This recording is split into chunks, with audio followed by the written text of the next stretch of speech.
കേട്ടപ്പോൾ കണ്ടെത്തി ഞാൻ 1000 താരകൾ പൂത്തുവെന്ന്. പിന്നെയും പിന്നെയും കണ്ട നേരം പുഞ്ചിരി പൂത്തുലഞ്ഞു.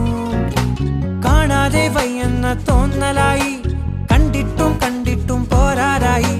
തൊട്ടപ്പോൾ ആത്മാവിൽ തേൻ നിറഞ്ഞു, പൂ പോലെ നീ വിരിഞ്ഞു.